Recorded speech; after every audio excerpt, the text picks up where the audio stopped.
because I just got hacked today. To Banco de Oro or BDO, FU. Pinaghirapan ko tong perang to.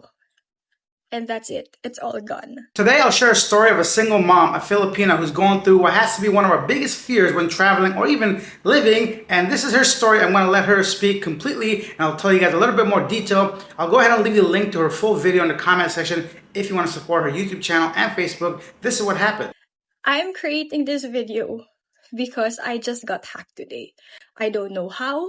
Wala akong na-receive na OTP. Nagulat na lang ako right after my live. Nawala ng pera yung 3 accounts ko sa BDO.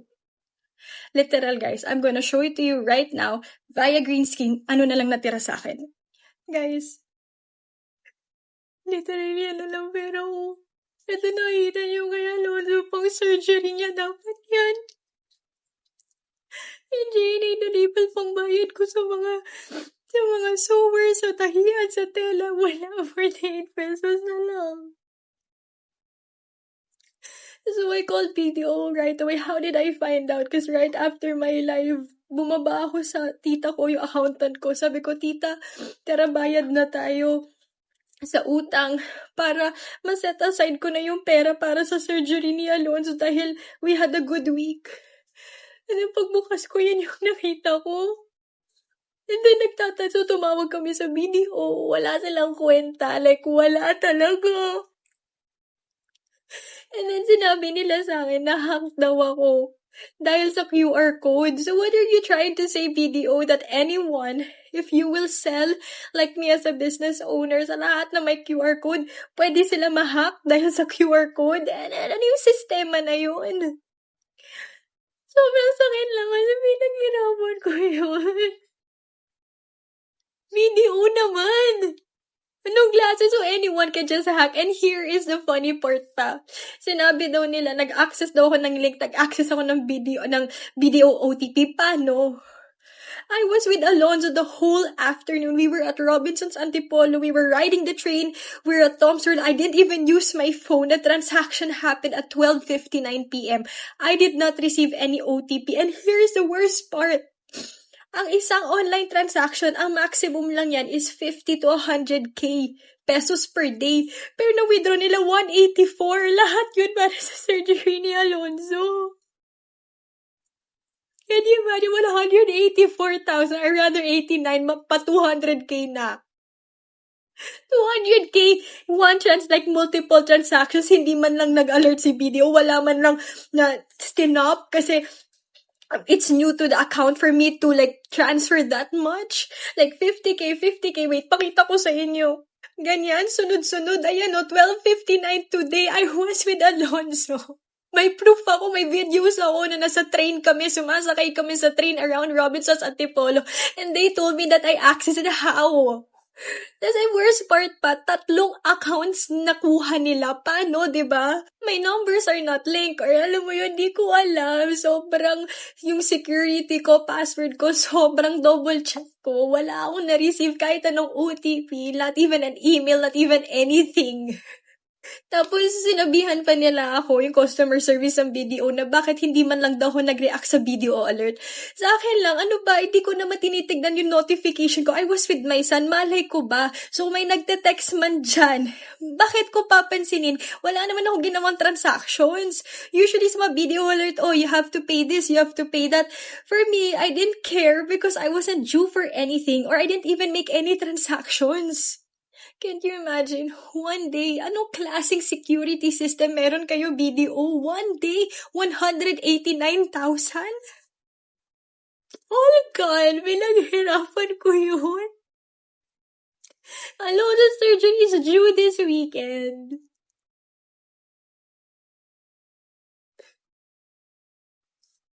Di ko alam. And then they said 5 days pa daw maghihintay and there's no assurance daw dahil nga OTP required. Eh, wala nga ako na-receive na OTP. Obviously naman eh.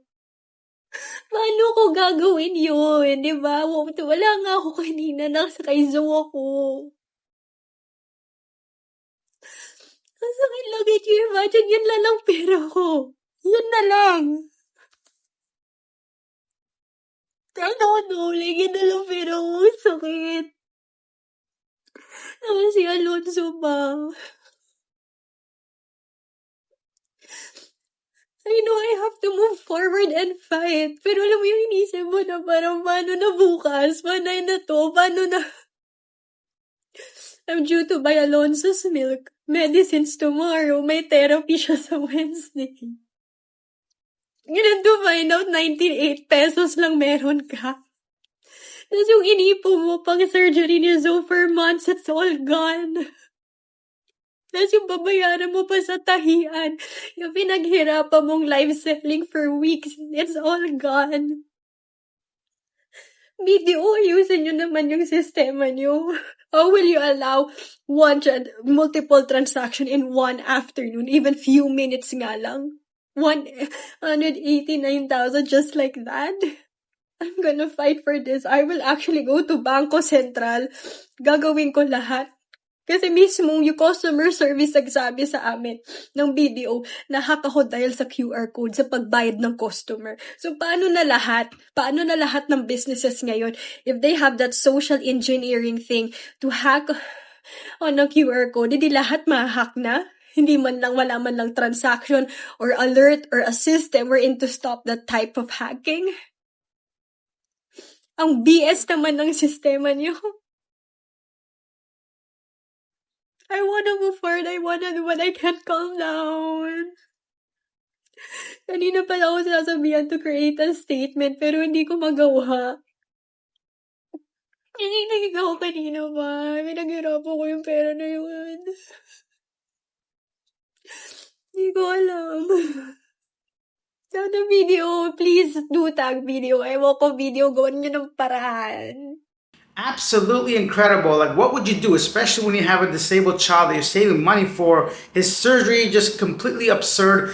You know, this whole OTP nonsense is ridiculous, how they can hack you. And when you call the customer service, many times you can't even speak to a regular person. And when you do, they're simply reading from a script. So I really hope that they get to the bottom of this. And she's saying that she doesn't want to go ahead and just take the money. She wants to get to the bottom of the investigation to see what is going on. I'll give you guys a bit more details. Content creator and online entrepreneur Jana Berenger lost about $189,000 in an online bank scam. The money was meant for the surgery of her son Alonso, who has a cerebral palsy. The incident happened after she wrapped up a successful 2-day bazaar on her day off while spending time with her son. She helped her staff process orders and even went live to boost sales. Later that evening, she checked her online account to pay debts and set aside savings for her son's operation, but she was shocked to see her balance drop to just 98 pesos and 48 pesos. She discovered the 7 transactions in just 2 to 3 minutes had emptied 3 of her bank accounts. Berenger suspected her phone may have been compromised through QR code phishing during the bazaar. Still, she questioned how the bank allowed multiple large withdrawals in such a short span. The money wasn't just for me, she said. It was my staff, hard work, and for my son's surgery. Her video detailed the theft went viral, reaching 7.4 million views and over 500,000 shares on Facebook. The Cybercrime Investigation and Coordinator Center expressed doubt about the bank's explanation that the QR code was at fault. The Philippine National Police Anti-Cybercrime Group also reminded the public to be cautious. Meanwhile, the BDO Unibank, without naming Berenger, confirmed they were working with a client, saying most fraud cases are linked to social engineering or scams involving people known to the victim. They reminded clients never to share OTPs, click suspicious links, or give out personal information. Berenger, however, refused to accept reimbursement until the bank fully explains how the theft occurred. Quote, "I'm not alone. Apparently this has happened to many others. I just want to be socially responsible to my followers so they understand what happened," end quote. She also called on the bank to improve their security measures. Yeah, this is not something simple. You know, even when I try to buy simple items, for example, if I try to make a purchase online and it's like double tap or something, they completely shut the whole thing down, block it. So stuff like this makes me question the whole banking system. And yeah, I just really, really admire the fact that she doesn't want to simply take the money back. She wants to get to the bottom of the investigation and see what happened, how they went ahead and did this. And yeah, I understand most bank accounts are insured, but not everybody has the time to wait around 2 weeks, 3 weeks, 30 days to get the money back or whatever. The fact that this case went viral is probably why the BDO or the bank's even responding, because I'm sure a lot of us by now had some kind of situation where you had to either contact customer service, contact your bank. Maybe you're not even in the same city, someone like myself. If there's an issue with my banking, I got to go all the way back to Canada. It just happened to me the other day. For example, I had to call in because they blocked my card, and they're like, well, here's an automated system, but the automated system requires me to input a phone number that they called me on because fraud. But I'm like, no, I called you guys, and I don't have a phone number because I'm using an internet service to call you, right? So this whole thing is like a mess. My point is, I really hope they improve the security the same way as they are so secure when we want to access our own money. They should do the same thing with all the transactions, especially that suspicious 7 transaction in a short amount of time. Leave your thoughts down below. I really hope there's a positive outcome to this. I hope she gets all her money back and more. Maybe some kind of like, I don't know, people want to go ahead and check out her shop. I'll go ahead and leave the link to her full story in the comment section. Go over there, find out what happened, read some of the comments, and get some more information. And be careful, guys, because this whole scam thing is getting out of hand. On my second channel, Asia Now, I cover news daily in the Philippines.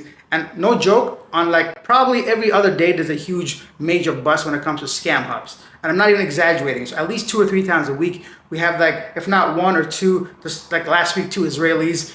Yesterday alone, 100 and something people got deported from China. There's all these like scam hubs that are getting busted. Imagine how many aren't getting busted and they have their hands in your pockets. So protect yourself, protect your wallet, protect your online banking. That's all I can say. I'd love to hear your thoughts regarding what happened. If you know any more details, maybe the translation wasn't the best, anything you want to share, I'd love to hear from you. Thank you for watching. I'll see you guys next time.